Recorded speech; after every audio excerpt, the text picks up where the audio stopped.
అతడు సినిమాలో ఒక డైలాగ్ ఉంటుంది, అక్కడ 3 సుమోలు పెడతా, అక్కడ మిస్ అయితే బయట మరొక 3 సుమోలు పెడతా అని. అన్ని వల్ల ఎందుకురా, అసలే పెట్రోల్ రేట్లు కూడా ఎక్కువగా ఉన్నాయని తనికల భరణి అంటాడు, గుర్తుంది కదా. ఇప్పుడు బాలకృష్ణకు ఈ డైలాగ్ బాగా సెట్ అవుతోంది. ఈయనను 3 హీరోలు బాగా టార్గెట్ చేస్తున్నారు. ఒక దగ్గర మిస్ అయితే ఇంకొక దగ్గర పోటీ పడడానికి రెడీ అవుతున్నారు. ప్రస్తుతం ఈయన బోయపాటి సీను దర్శకత్వంలో అఖండ 2 సినిమా చేస్తున్నాడు. ఈ చిత్ర షూటింగ్ వేగంగా జరుగుతోంది. కాకపోతే పోస్ట్ ప్రొడక్షన్ పనులు కాస్త లేట్ అయ్యేలా కనిపిస్తున్నాయి. అందుకే సెప్టెంబర్ 25న సినిమా వస్తుందా రాదా అని అనుమానాలు మొదలయ్యాయి. దానికి తోడు అదే రోజు పవన్ కళ్యాణ్ ఓజీ కూడా విడుదల కానుండడంతో అనవసరంగా పోటీ ఎందుకని డిసెంబర్కు వెళ్లాలని చూస్తున్నాడు బాలయ్య. ఒకవేళ అలా వెళ్తే మాత్రం అక్కడ ప్రభాస్ వెయిట్ చేస్తూ ఉంటాడు. డిసెంబర్ 5న అఖండ 2 విడుదల చేయాలని ప్లాన్ చేస్తున్నారు. ఎందుకంటే 2021 డిసెంబర్లోనే అఖండ వచ్చి సంచలన విజయం సాధించింది. దాంతో మరోసారి అదే నెలలో వచ్చి హిట్ కొట్టాలని చూస్తున్నాడు బాలయ్య. కానీ డిసెంబర్లోనే ప్రభాస్ రాజాసాబ్ కూడా విడుదల కానుంది. ఒకవేళ దసరాకు పవన్ కళ్యాణ్తో పోటీ మిస్ అయినా కూడా డిసెంబర్లో ప్రభాస్తో బాక్స్ ఆఫీస్ దగ్గర పోటీ పడాల్సి వస్తోంది. అది కూడా కాదని సంక్రాంతికి వెళ్దాం అనుకుంటే అక్కడ చిరంజీవి ఆల్రెడీ సిద్ధంగా ఉన్నాడు.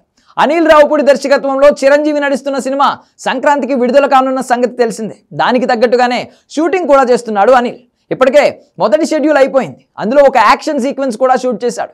3 నెలల్లో షూటింగ్ పూర్తి చేసి మిగిలిన 2 నెలల్లో పోస్ట్ ప్రొడక్షన్ చేసి ఇంకొక నెల రోజులు పూర్తిగా ప్రమోషన్పై ఫోకస్ పెట్టాలని చూస్తున్నాడు. మామూలుగానే అనిల్ రావుపూడి సినిమా అంటే అంచనాలు ఆకాశంలో ఉంటాయి. అలాంటిది ఆయనకు చిరంజీవి కూడా తోడు కావడంతో దీనిపై నెక్స్ట్ లెవెల్ ఎక్స్పెక్టేషన్స్ ఉన్నాయి. పండక్కి చిరంజీవితో పోటీ పడడం అంటే అంత ఈజీ కాదు. ఒకవేళ డిసెంబర్లో ప్రభాస్తో పోటీ వద్దు అనుకుంటే పండక్కి చిరంజీవితో పోటీ పడాల్సి ఉంటుంది. గతంలో వీరసింహారెడ్డి, వాల్తేరు వీరయ్య ఒకేసారి వచ్చాయి. 2 సినిమాలు హిట్ అయినా కూడా సంక్రాంతి విన్నర్ హోదా మాత్రం చిరంజీవి తీసుకున్నాడు.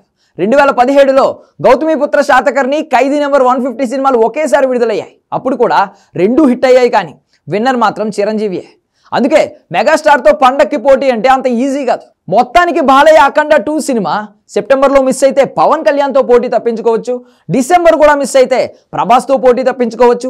ఈ ఇద్దరిని మిస్ అయితే సంక్రాంతికి చిరంజీవితో మాత్రం బాలయ్య ఖచ్చితంగా పోటీ పడాల్సిందే. అంటే అఖండ 2 సోలోగా రావడం కష్టమే. ఎప్పుడు వచ్చినా కూడా ఎవరో ఒక సినిమాతో పోటీ అయితే తప్పదు. ఎవరు ఈ 3లో బాలయ్యతో పోటీ పడతారు అనేది వేచి చూడాలి.